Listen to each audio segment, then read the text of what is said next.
Welcome back to Montana this morning on this Tuesday morning. Time now is 6:44 and we're checking out, I'm going to call it the pumpkin spice latte sky, just because Starbucks is starting up their pumpkin spice lattes today. So it says we're going to need one maybe in a few days when things start to cool down. Stay with us for the details on that in just a few minutes. But for now, let's get to news. Our top story this morning. Today, President Donald Trump officially begins the hunt for a second term as the Republican National Convention rolls on in North Carolina. On night one of the RNC, the inevitable happened. President Trump was officially nominated as the Republican candidate for president. This, as a new poll shows, a majority of Republicans say being a Trump supporter is more important to their political identity than being a Republican. Speakers throughout the day echoed that sentiment, including a small business owner from right here in Billings. Tanya Weinreis owns Mountain Mud Espresso and thanked the president for helping her keep her business afloat during the pandemic. Mountain Mud Espresso is the American story. A story not just for entrepreneurs, but for millions of hardworking men and women who are building their American dream every day. My company was one of the first to receive a PPP loan, and praise God, it has been a lifesaver. Not only were we able to keep every single employee, but we've been hiring weekly ever since. I am so grateful we have leaders like President Trump standing up for local businesses like mine. And here in Billings, Senator Steve Daines held a convention watch party with his supporters and campaign volunteers. He believes Trump has solid support here in Montana and that it could bode well for the senator's re-election hopes. Montanans want to elect a senator who's going to stand with President Trump. And my opponent, Steve Bullock, has said he's a single issue voter, and that is removing President Trump from office. I want to work with President Trump. Steve Bullock wants to remove him from office. Montanans will stand with President Trump. Daines says the president is keeping a close eye on Montana and could still come here to campaign. The race to become Montana's next governor is heating up as well. At issue, a future statewide sales tax. Democrat Mike Cooney and Republican Greg Gianforte are both adamantly opposed to the idea, but Cooney says Gianforte is lying. 18 years ago, while speaking to a governor's advisory council, Gianforte said a sales tax could attract more businesses to Montana. But Gianforte told MTN he'd veto it if it ended up on his desk. Yet Cooney says his opponent cannot be trusted. He's not telling the truth, and it's just that simple. He's trying to change now to protect his political career. I mean, let me put it this way. This is a guy who lied to the police after he assaulted a reporter. Why should Montanans believe him on anything? Today, a committee in the state legislature is actually meeting to look at sales tax options. However, the chairman of that panel says they're likely wasting their time and believes both candidates would not support it. Continuing our coverage, Billings parents finally had the chance to confront Yellowstone County Health Officer John Felton on the decision to ban fans from high school sporting events. During a Facebook Live Q&A, Felton told parents it will take at least 2 weeks for officials to get a picture of what resuming school does to the number of COVID cases locally. Once they get concrete evidence, Felton says they could begin to explore letting fans in. Be a little patient and give us a few weeks to see what happens. If we're in good shape in a couple of weeks, we will look at it. If we're in trouble in a couple of weeks, where we've got multiple teams losing many players, or schools that can't stay open because they've got so many cases, that's a different scenario. But I'd ask for people, let's at least give these kids the best possible chance to get a season in. And to watch the full interview with Felton, you can go to the Q2 News Facebook page. We're hearing from family members for the first time as we reach day 3 of the search for a kidnapped Flathead County baby. Police believe 6-month-old Lucas Warner was taken by his non-custodial father, Andrew Warner, and his girlfriend, Haley Emerson.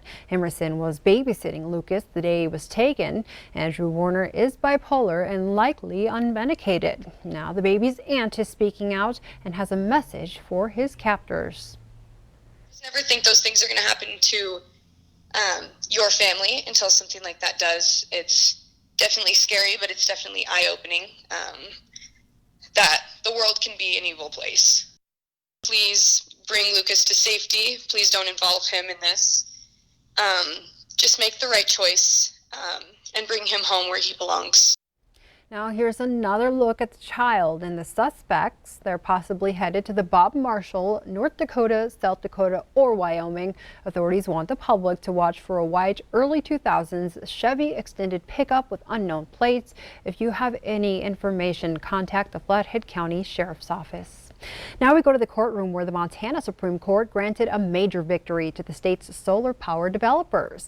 The court ruled Montana's Public Service Commission acted illegally in 2017 by reducing prices in contract terms for solar power projects planning to sell to Northwestern Energy.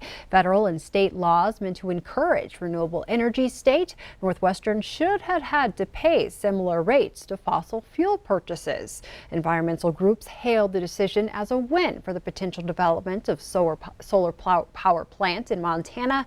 The court's decision sends the case back to the PSC to set a new rate. In national news this morning, we're learning more about the shooting of a black man in Wisconsin who was shot in the back by police over the weekend. CBS's Laura Podesta reports on the aftermath. For the second night in a row, protesters spilled into the streets of Kenosha, Wisconsin, defying a county-wide emergency curfew and clashing with police. Officers fired tear gas as at least one car was set on fire. Demonstrators are calling for justice in the shooting of Jacob Blake, a black man who was shot in the back Sunday during an altercation with police as he tried to get in his car. A video circulating on social media appears to show an officer shooting Blake at least 7 times. The state's lieutenant governor made his view of the video very clear. This was not an accident. This wasn't bad police work. This felt like some sort of vendetta being taken out on a member of our community. Police have remained tight-lipped about the shooting, which has left Blake hospitalized in serious condition. They said officers were responding to a domestic dispute when they encountered him, but didn't say what that dispute was or why police opened fire or whether Blake was armed. Blake's lawyer insists his client had been trying to de-escalate the domestic disturbance. These protesters are out here trying to say that the cops who did this should be arrested. 2 of the officers involved in the incident have been placed on leave. The Wisconsin Justice Department is now investigating. In a statement, the Kenosha Police Union urged people to know the facts before passing judgment, saying, quote, "As always, the video currently circulating does not capture all the intricacies of a highly dynamic incident." Laura Podesta, CBS News. Protests also took place yesterday in Portland, Minneapolis, and in New York City in solidarity with Kenosha. Wisconsin's governor says he has no evidence to indicate Blake was armed. Also making headlines this morning, it was a historic day for medicine yesterday as the first person in the U.S. took part in phase 3 of a coronavirus vaccine trial. A Georgia woman was injected with a vaccine created by the drug company Moderna. Scientists hope results of the trial will be clear in a few months, and the vaccine will be available by the end of this year or the beginning of next. Phase 3 is the last step before the U.S. Food and Drug Administration decides whether or not it can go on the market. Fire crews in Northern California are making some progress battling 3 sets of massive wildfires, but say it will be weeks before the fires are out. Thousands remain under evacuation orders and at least 7 people have died. Crews say a break in the weather allowed them to get a bit of a handle on the fire surrounding the San Francisco Bay. Overall, more than 1,200 structures are destroyed. Many took advantage of the calm before the storms in New Orleans ahead of Marco and Laura's arrival. Marco was downgraded to a tropical depression early this morning with winds of 35 miles per hour. It's expected to continue to travel west along the Louisiana shoreline towards the Texas border. Laura is still forecast to be a Category 2 or 3 hurricane when it makes landfall between southeast Texas and south central Louisiana. Residents can expect its arrival late Wednesday or early Thursday. And before we wrap up our news this Tuesday, we wanted to finish off with some good news for all you coffee drinkers out there. Drinking the morning staple can actually protect you against liver cancer. Scientists in Australia say drinking 2 or 3 cups of coffee per day can reduce a person's chance of getting liver cancer by 38%. 4 or more cups of coffee per day could lower the risk by 41%. Researchers achieved achieved their results by creating a formula using liver cancer death statistics and coffee drinking rates. I'm at 2 cups per day. They go down before the show starts every morning. I'm pretty sure I'm not going to die of liver cancer. Just after watching this, I think it's pretty much in the bag. Yes. Yeah, around the clock, cups of coffee. I'm afraid so. Well, that looks like a lot of red on your map there. That's right. Yeah, these are temperatures from yesterday, and maybe it was iced coffee yesterday afternoon because the readings were mainly into the 90s, especially into the eastern plains. Check out 99 in Sheridan. Now, we didn't set records yesterday, also 99 in Cody, but with that haze around that we're seeing again here this morning, it held back some of the temperatures later in the afternoon. This morning, we're off to a very mild 71, a little bit of a west breeze at 7 miles per hour. Temperatures are in the 50s to around 60 here in this line from Lewistown, Livingston, all the way towards the west, and then 60s to low 70s across the eastern plains. But things are becoming a little more active. We're starting to see more clouds. We're starting to see more showers develop on Doppler radar. Now, it's still dry enough at the surface that some of this is just virga. It's not actually making the surface. But the smoke is out there as well, and that's causing some problems. Now, statewide, we do have at least a bit of a haze pretty much across the board, but the real air quality issues right now, southwest Montana, then the white shaded areas also as we start looking into northern Wyoming. We're going to check that again later in the day and see how things are coming together. But the smoke is being pulled up with the clouds and these showers as well, all kind of coming together. And in fact, here's the area right now. You see these darker shades showing that this area right across southern Montana, northern Wyoming, including Billings, does have some heavier smoke as we get started. That was pretty evident when we took a look with the first interstate iCam. But the trend as we start taking it into the coming days is here, the red shows you where all the smoke is. Notice as that northerly wind starts to push in across the region. As we cool temperatures, it'll divert that California smoke away from us and help clear things out, at least to some extent, as we start getting in towards the middle to end of the week. So in the short term, we're still going to have problems with some of that eye and throat irritation. If you're at high risk, make sure you limit that time outdoors and take some breaks, because we also still have plenty of heat in the forecast today. Temperatures in the 80s to low 90s from Billings to the west, but in the eastern plains ahead of this front, we're still talking 95 plus degrees in many cases. We're also talking about the possibility of some showers and thunderstorms through areas of southwest Montana. This is areas from around, say, Missoula, Helena southward.